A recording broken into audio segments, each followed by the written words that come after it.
My name is Evelyn Hartwell, and if love could be measured in miles, I have crossed oceans for my only child. At 68, I believed the fiercest battles of my life were behind me.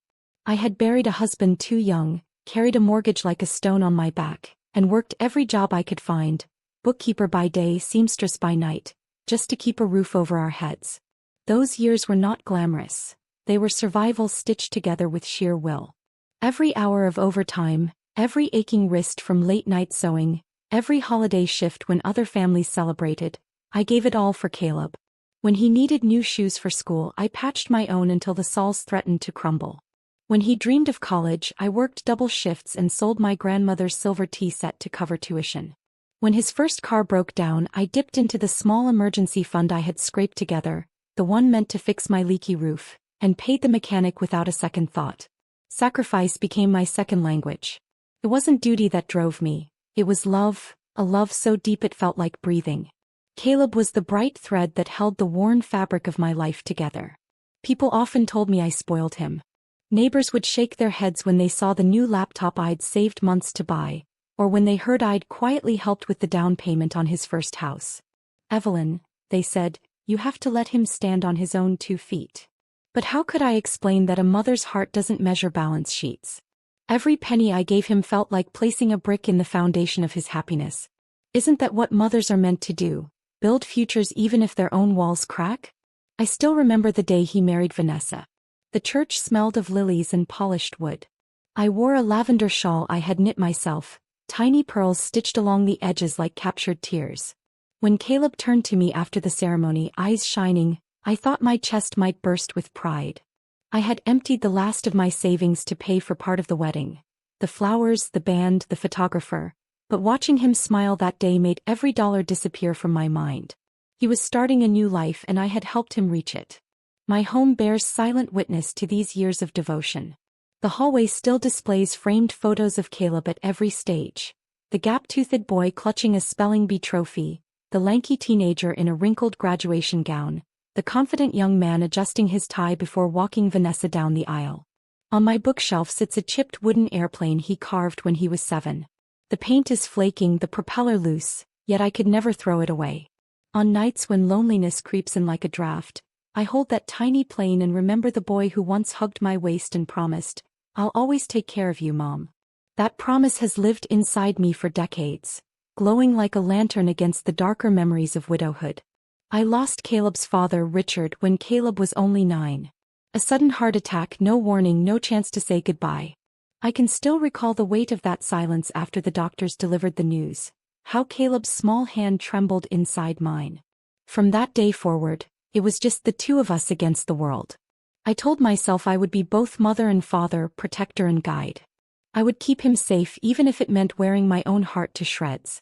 Sometimes, late at night, I talk to Richard in the quiet of my bedroom.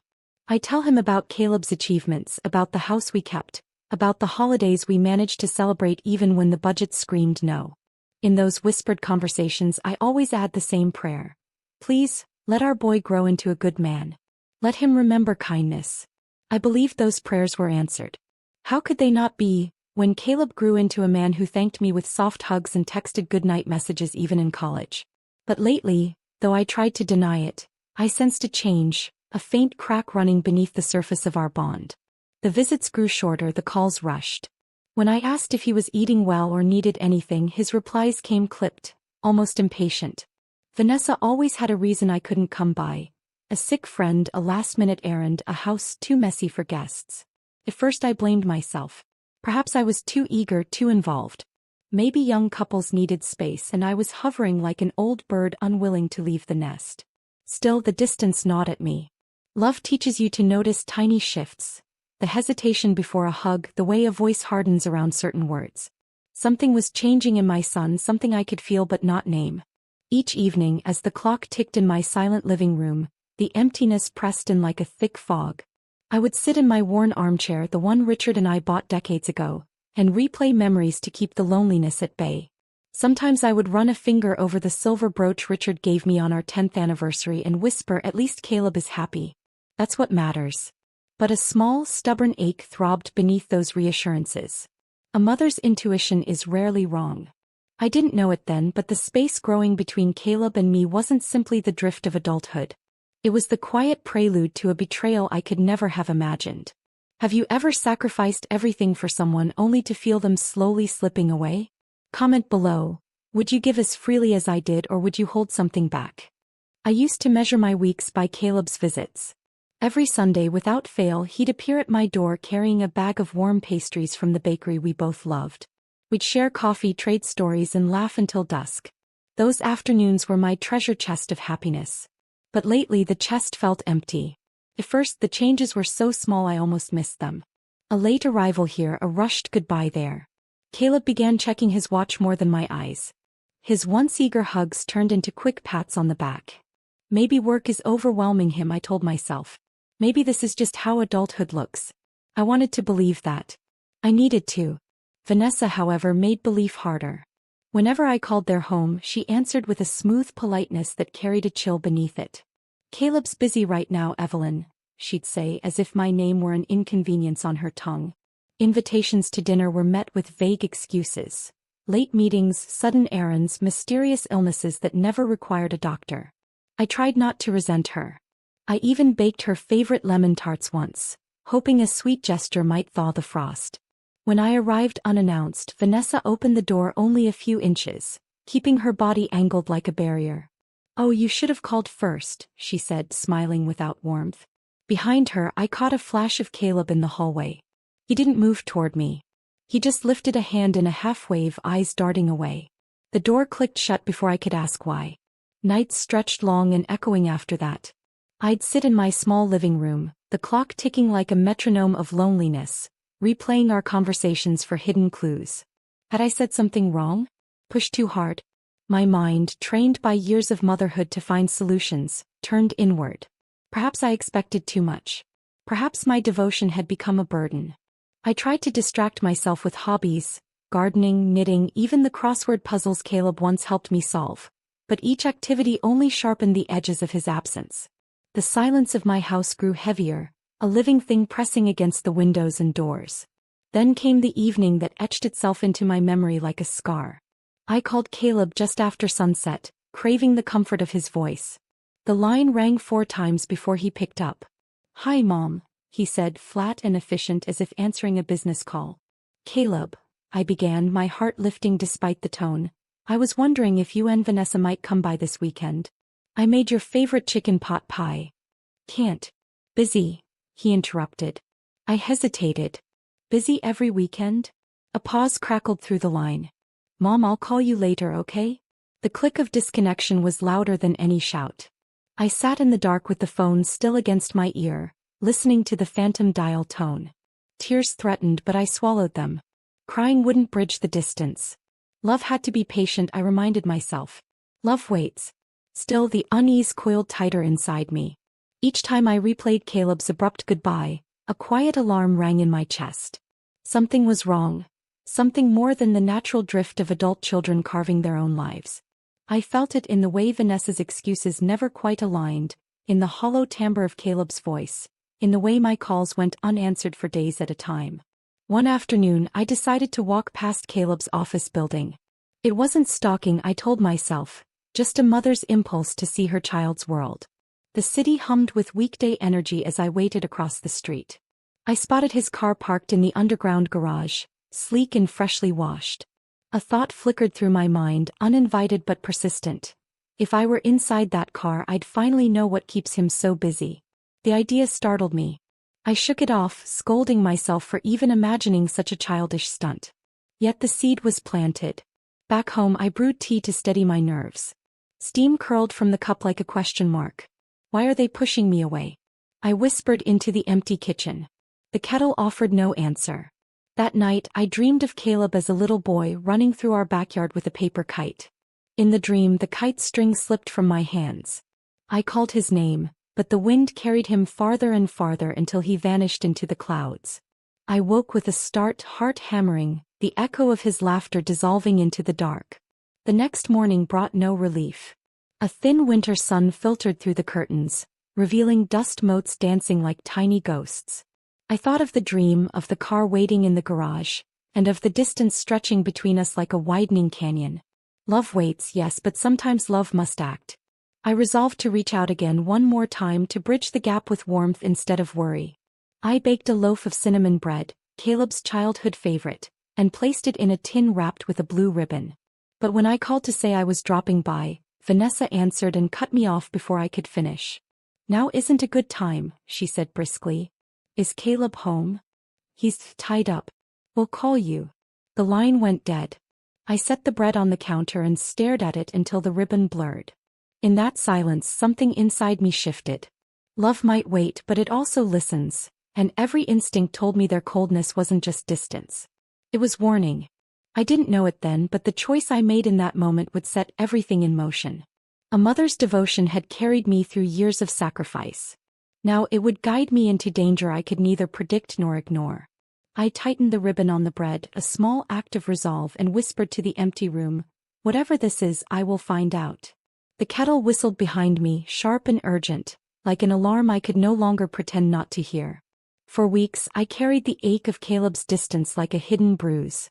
No matter how carefully I wrapped my days around chores and small pleasures, the emptiness beneath remained. I missed my son, his laugh, his boyish grin, the way he used to tease me about overcooking the Sunday roast. I longed for even a single unguarded moment with him, a moment that belonged only to us. One restless evening, as dusk pooled against the windows, a memory floated back to me: Caleb's 10th birthday. I had hidden behind the living room curtains, waiting to leap out with a cake, and the thrill of surprising him had made us both laugh until we cried. The recollection warmed me, and then, like a light flicking on in a dark hallway, an idea formed. What if I surprised him again? Not a dramatic confrontation, nothing that would spark Vanessa's sharp resistance. Just a playful gesture to remind him that his mother was still here, still capable of joy. I imagined waiting in his car after work, crouched like a mischievous schoolgirl. He'd open the door, startle, and then we'd laugh together. I'd suggest dinner, maybe convince him to drive us to the little diner where we once celebrated his college acceptance. Perhaps that single spark of familiarity could melt the ice. The next morning I woke with purpose. I chose my lavender shawl, the one Caleb had once said smelled like spring, and fastened my silver brooch, a gift from my late husband. The shawl carried the faint scent of lilac soap, a small comfort against the winter air. I checked the bus schedule twice, tucked a thermos of tea into my purse, and whispered a silent prayer for courage. The city greeted me with a gray, metallic chill. Caleb's office stood like a monolith of glass and steel, reflecting the overcast sky. I waited until dusk, heart thudding, before making my way into the underground parking garage. The air was thick with the smell of oil and damp concrete. Each footstep echoed like a secret I wasn't supposed to keep. His sedan was easy to spot, silver, spotless, exactly where he always parked. I glanced around. The garage was nearly empty except for a janitor pushing a squeaky cart far across the lot. My pulse quickened as I approached, every sound amplified: the drip of water from a ceiling pipe, the distant hum of a generator. With trembling hands I tried the back door. Unlocked. I slipped inside, easing the door shut behind me. The interior smelled faintly of Caleb's cologne, cedar and something crisp, achingly familiar. I crouched low behind the driver's seat, knees protesting the cramped space. My heart pounded so hard I feared it might give me away. This is ridiculous, I thought, biting back a nervous laugh. A grandmother playing spy. But beneath the humor was a strange unease, a quiet vibration in my chest I couldn't name. Minutes stretched into what felt like hours. My breathing slowed until the rhythm matched the faint buzz of fluorescent lights overhead. Then the sound of approaching footsteps snapped every nerve taut. The car doors opened almost in unison. I caught a brief glimpse of Vanessa sliding into the passenger seat, her perfume a sharp contrast to the musty garage air. Caleb settled behind the wheel, exhaling as if carrying a heavy secret. I held my breath, the world narrowing to the sound of their voices. "Are you sure she hasn't caught on?" Vanessa's voice sliced through the silence, sharp as a knife. My heart lurched. The word landed like a stone in a still pond. Caleb sighed, a sound of practiced frustration. "No. She thinks I'm just busy." Perfect timing, really. We just need Dr. Blake to handle the medical part, then everything falls into place. Dr. Blake? Medical part? My mind scrambled to connect the fragments. Good, Vanessa said, her tone icy. Once she's gone, the house is ours. The accounts too. We'll finally live without worrying about money. The air in the car turned thin, poisonous. My breath caught in my throat. Gone. They were talking about me. Caleb's voice followed, low and deliberate. She's lived long enough. I deserve that money more than she does. The words sliced through me with surgical precision. For a heartbeat I thought I'd misheard. This was my son, my Caleb, whose scraped knees I'd bandaged, whose nightmares I'd soothed with bedtime stories. Surely he didn't mean this. I pressed my palm over my mouth to smother the gasp clawing its way up my throat. Every beat of my heart felt like an explosion inside the cramped car. Vanessa leaned closer to him. We have to be careful. No mistakes. Once Dr. Blake signs off, it'll look natural. An accident or maybe a sudden illness. Everyone will pity you. Caleb gave a short, humorless laugh. They'll call me a devoted son. The grieving heir. No one will suspect a thing. The sound of their conspiratorial chuckle twisted my stomach. I wanted to fling the door open, to scream, to shake him until he remembered the bedtime promises he once whispered into my hair. But terror glued me to the floor. If I revealed myself now, what would stop them from silencing me for real? The conversation continued, each word a hammer striking the fragile glass of my heart. They discussed forged signatures, hidden bank accounts, a timeline measured not in love but in profit. Caleb spoke with a cold efficiency I had never heard before, his sentences clipped and merciless. Vanessa matched him word for word, her voice smooth and calculating. Minutes felt like lifetimes. My knees ached, but fear rooted me deeper. I thought of the years I had worked double shifts to pay for his education, of the down payment I'd scraped together for his home, of the wedding bills I had shouldered without complaint. Every sacrifice I had made now seemed like ammunition he intended to use against me. At last the engine started. I braced myself as the car rolled forward, praying they wouldn't glance into the back seat. They spoke in lowered tones about dinner reservations, their casual plans a grotesque counterpoint to the murder they plotted. When Caleb parked outside a restaurant, they exited quickly, Vanessa's laughter echoing in the cold night air. Only when their footsteps faded did I dare to breathe. I waited several agonizing minutes before slipping out, legs trembling, heart hammering so hard I feared it would betray me. The garage's concrete walls seemed to close in, each shadow a potential threat. Somehow I made it to the street, blending into the crowd of strangers who had no idea that a mother's entire world had just collapsed. That night sleep was impossible.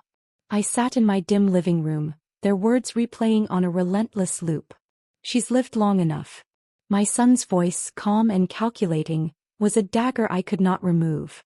I searched for excuses. Maybe Vanessa manipulated him, maybe he felt trapped. But each replay stripped away denial. Caleb wasn't a victim. He was the architect. By dawn, grief hardened into something sharper. Love had blinded me, but love would not bury me.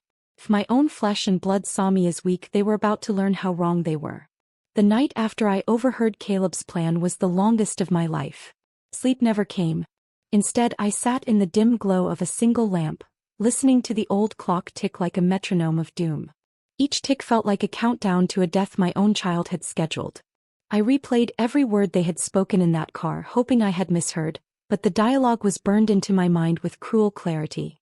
At first, denial clawed for a foothold. Maybe Vanessa manipulated him. Maybe he was trapped in some financial mess I don't know about. But the memory of Caleb's steady voice cut through every excuse. She's lived long enough. I deserve that money more than she does.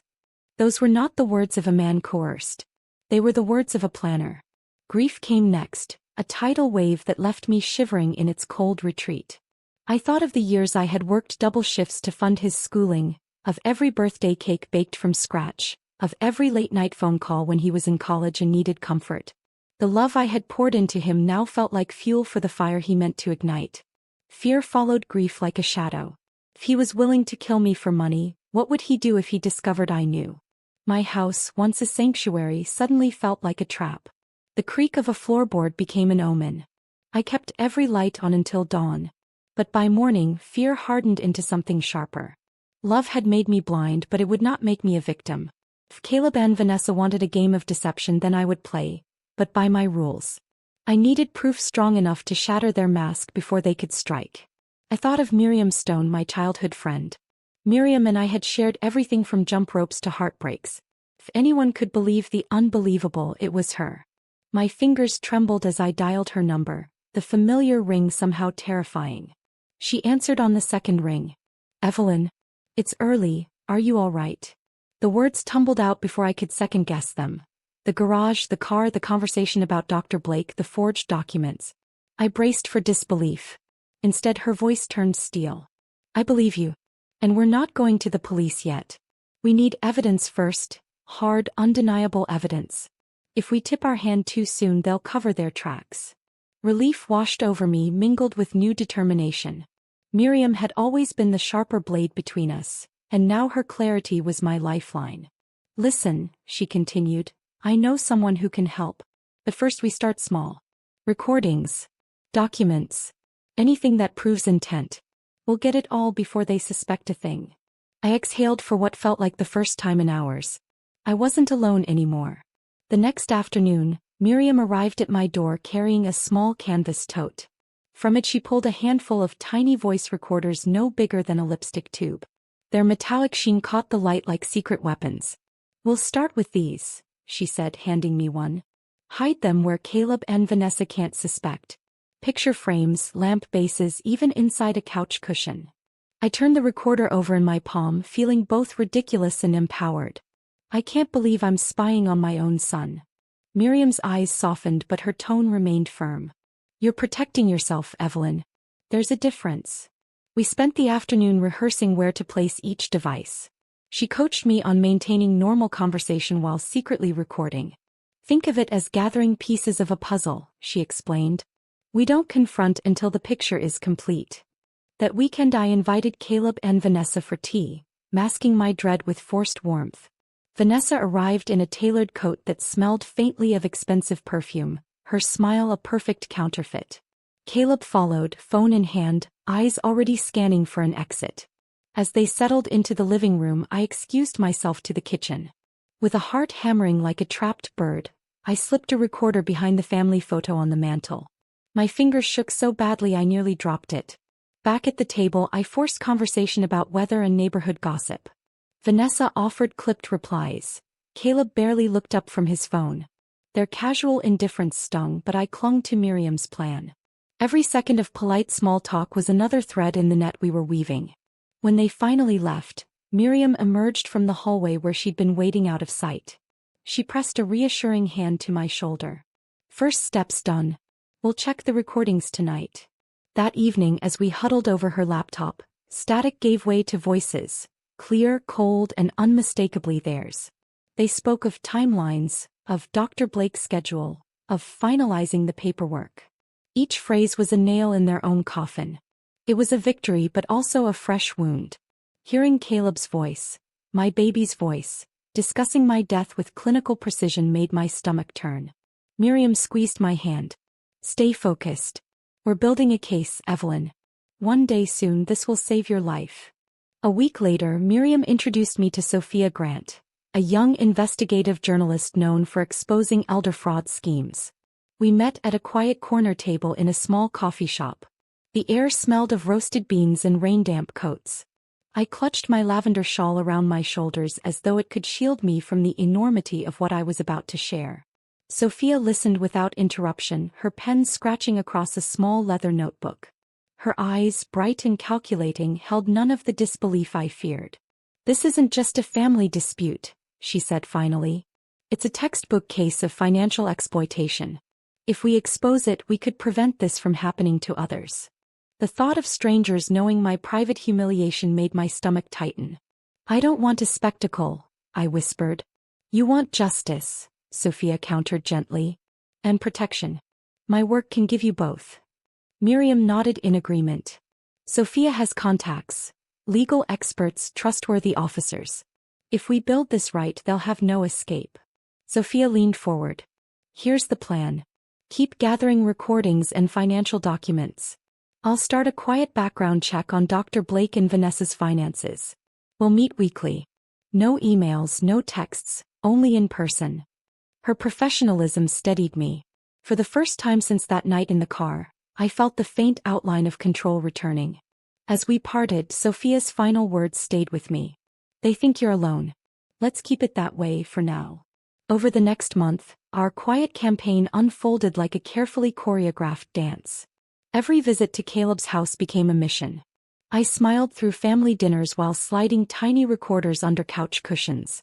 I complimented Vanessa's decor while snapping discreet photos of bank statements left carelessly on a desk.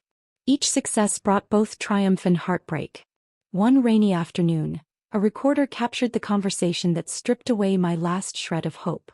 Vanessa's voice, smooth as silk, asked, "Remind me, whose idea was this in the first place?" Caleb replied without hesitation, "Wine. Mother always controlled everything. Now it's my turn."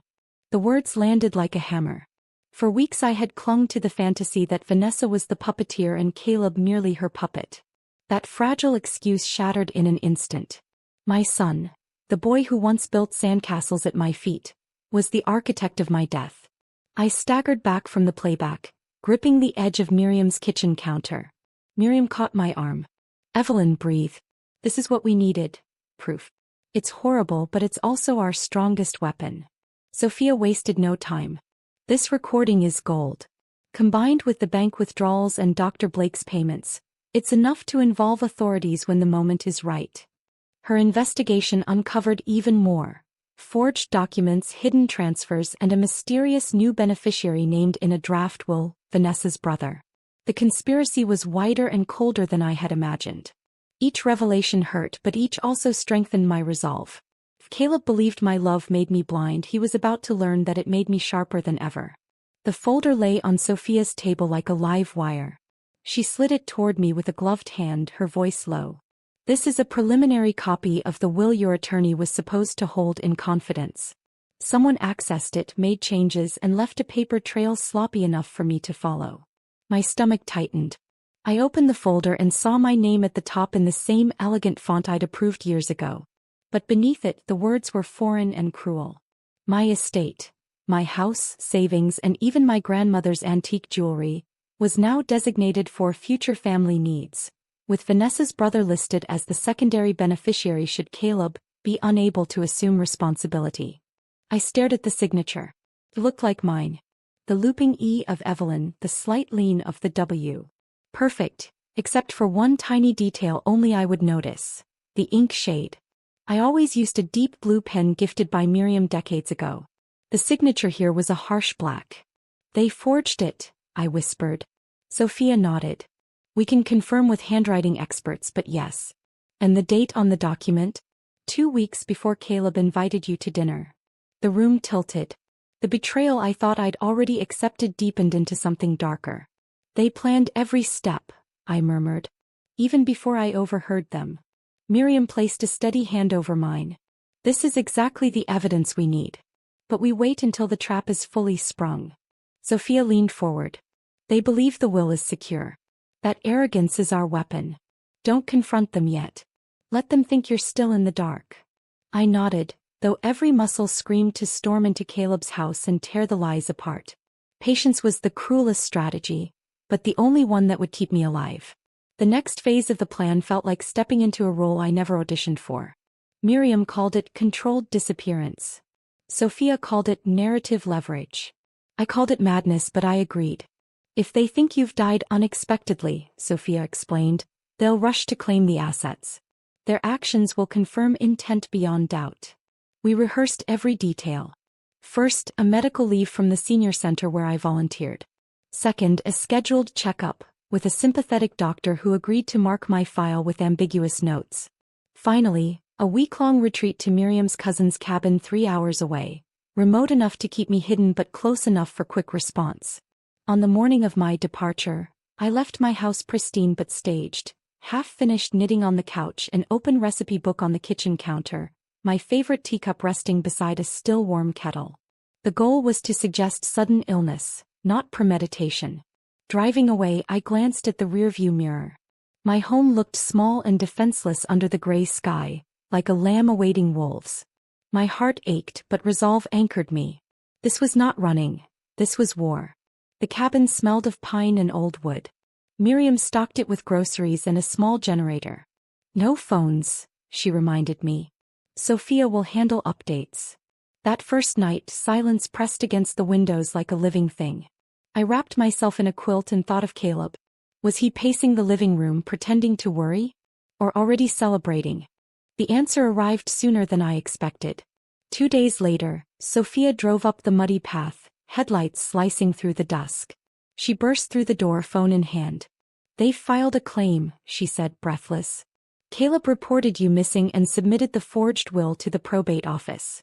Vanessa accompanied him. A strange mixture of triumph and grief flooded me. My son, my own flesh and blood, was trying to bury me while my heart still beat. But now his mask had slipped in public record. With Caleb's official claim filed, our team moved swiftly. Sophia contacted a trusted detective, Officer Renard, who specialized in elder fraud. He reviewed the recordings, the bank transfers, and the forged will. His verdict was immediate. "This is airtight," he said. "But to ensure prosecution, we need a live confrontation. Something undeniable." Renard proposed a sting operation. A public meeting where Caleb and Vanessa would believe they were finalizing the inheritance. Hidden cameras would capture every incriminating word. The plan electrified me with equal parts fear and resolve. Could I stand face to face with my son, knowing he wished me dead? "You won't be alone," Renard assured. "You'll have officers nearby. And we'll control the environment." The location chosen was poetic. My own living room. Sophia arranged a mediator meeting under the guise of clarifying estate details. Caleb and Vanessa agreed without hesitation, convinced I was still missing and that Miriam merely sought to settle matters. On the morning of the sting, I returned home through the back door. The familiar scent of lavender polish hit me like a childhood memory turned weapon. Officers installed discreet microphones while Sophia coached me on keeping calm. "When they arrive, reveal yourself slowly," she instructed. "Let them talk. Let them incriminate themselves." As the doorbell finally rang, my pulse thundered like a war drum. Miriam squeezed my hand. "This is it. For every sleepless night, every sacrifice, you get justice today."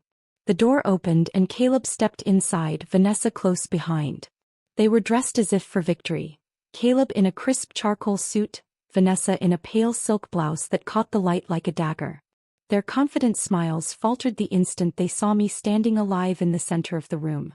"Mother." Caleb's voice cracked on the single word. I let the silence stretch, heavy and deliberate. "Finally," I said, "surprised to see a dead woman standing?" Vanessa's face drained of color. Caleb's mouth opened and closed like a fish gasping for air. I thought you were," he stammered. "Gone." I finished. "Yes, I heard your plans. Every poisoned word in that car. Every forged document. Every bank transfer." Vanessa tried to recover first. "This is a misunderstanding." "Save it," I snapped, the years of motherly softness replaced by steel. "The police are listening as we speak." Right on cue, Officer Renard stepped from the hallway with 2 uniformed officers. "Caleb Morton, Vanessa Cross, you are under investigation for conspiracy to commit fraud and attempted murder." Caleb's shoulders slumped as the reality settled. "You recorded us?" he whispered. "Yes," I said, my voice steady despite the storm inside me. "Every conversation. Every betrayal. You planned to take my life for money. But you forgot who taught you how to think ahead." Vanessa tried to bolt, but an officer intercepted her. Caleb simply lowered his head, the arrogance gone, replaced by something almost childlike, fear. As the officers read them their rights, I felt no triumph, only a deep aching sorrow. Justice was necessary. But it would never rewrite the truth. My son chose greed over love. When the door closed behind them, silence returned. Miriam embraced me, whispering, "It's over." But I knew it wasn't truly over. The legal battles would follow, the interviews, the court dates. Yet inside that silence was something powerful, a reclaimed life. For the first time in months I could breathe. The courthouse conference room smelled faintly of polished oak and nervous sweat. I sat behind a tinted glass partition with Sophia, Miriam and Officer Renard, hidden from view. On the other side, Caleb, Vanessa and Vanessa's brother, Julian, gathered around the long table, unaware that the woman they believed dead was only a wall away. Julian lounged back in his chair, exuding smug confidence. Caleb wore a carefully composed mask of grief, but a slight tremor in his left hand betrayed him. Vanessa dabbed at dry eyes with a handkerchief she didn't need. The attorney, Mr. Doyle, entered with a stack of documents. His measured voice carried across the room. "Thank you for coming on such short notice. As you know, we are here to execute the will of Mrs. Evelyn Hartwell." My name in the past tense sliced through me, but I forced my breathing steady. Doyle opened the folder and began to read. According to the most recent document filed, the estate is to be transferred to her son, Caleb Hartwell, with secondary beneficiary Julian Cross, should Mr. Hartwell be unable to accept ownership. Caleb exhaled, relief flickering across his face. Vanessa tightened her grip on his arm. Julian smirked. Sophia leaned toward me. "They're walking right into it." Doyle continued. "However, before signatures can be finalized, we require in-person verification of Mrs. Hartwell's passing." Caleb feigned confusion. "Verification? But we already submitted the death certificate." "Indeed," Doyle said, his tone sharpening. "And yet certain inconsistencies prompted a secondary review." Right on cue, the double doors swung open. I stepped inside. Gasps ricocheted off the paneled walls. Julian's smirk collapsed. Vanessa's hand flew to her mouth. Caleb went pale, his chair screeching against the floor as he stumbled to his feet. "Mother!" His voice cracked, raw with disbelief. I met his eyes, those same hazel eyes I once kissed goodnight, and felt the full weight of his betrayal. Surprised to see a ghost? The room fell into stunned silence as cameras hidden in the corners captured every angle. Behind me, Officer Renard entered, badge glinting under the fluorescent lights. Caleb's first words were a strangled whisper. "I can explain." "No," I interrupted, my voice calm but sharp as shattered glass. "You can't explain forging a will. Or planning to kill your own mother for money." Vanessa took a step back, eyes darting to the exit. Julian remained frozen, his bravado draining like water through a sieve. Officer Renard addressed the room with practiced authority. "Caleb Hartwell, Vanessa Cross, Julian Cross, you are under arrest for conspiracy to commit fraud, attempted murder, and forgery." The officers moved in. Handcuffs clicked, loud and final. Vanessa shrieked. "This is ridiculous. We were only protecting the family assets." "Protecting?" I repeated, my voice cutting through her protest. "You plotted to poison me." Julian scoffed, trying for defiance. "You can't prove anything." Sophia stepped forward, holding a small recorder. "Audio of every conversation. Video of your private celebration after Evelyn's staged death. Bank records of the forged transfers. It's all here." Caleb finally looked at me. For a fleeting moment, I searched his face for the boy I once knew, the child who clutched my hand during thunderstorms. Instead, I found only a stranger. "I loved you," I said quietly. "And you turned that love into a weapon." His shoulders sagged under the weight of truth. I never meant." "Intent isn't erased by regret," Officer Renard said as he guided him toward the door. As they were led away, the echoes of their footsteps felt like the closing of a tomb. Justice was here, but victory tasted bittersweet. Miriam wrapped her arm around me. "It's over, Evelyn." But deep inside I knew it wasn't. The trial still lay ahead. And no verdict could rewrite the fact that my son had chosen greed over love. The courthouse brimmed with reporters, their cameras flashing like a storm of artificial lightning. Headlines screamed, "Grandmother outsmarts conspirators," and "Family greed plot uncovered." Sophia's investigative series had already gone viral, transforming my private nightmare into a public spectacle. Inside the courtroom, Caleb sat between his attorneys, his once polished demeanor now dull with fatigue. Vanessa avoided eye contact, her makeup unable to hide sleepless nights. Julian tapped a nervous rhythm on the defense table. Dr. Blake, the corrupt physician who signed the false death certificate, occupied the final chair, face pale as paper. The prosecution presented the evidence with surgical precision. The recorded car conversation where Caleb whispered, "She's lived long enough." Bank statements tracing unauthorized withdrawals to Caleb's account. A video of their celebratory toast after my staged death. The forged will authenticated by handwriting experts. Each revelation tightened the noose. The defense scrambled for excuses. Manipulation by Vanessa, financial desperation, emotional instability. None could mask the cold, methodical planning. When it was my turn to testify, I rose slowly, gripping the rail to steady my shaking hands. The courtroom hushed. I loved my son more than my own life, I began, my voice clear despite the tremor.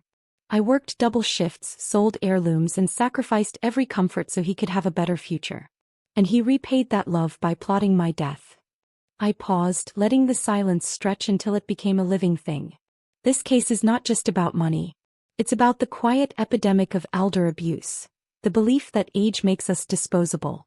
I stand here not just for myself, but for every parent who has given everything only to be betrayed. The jury's eyes glistened.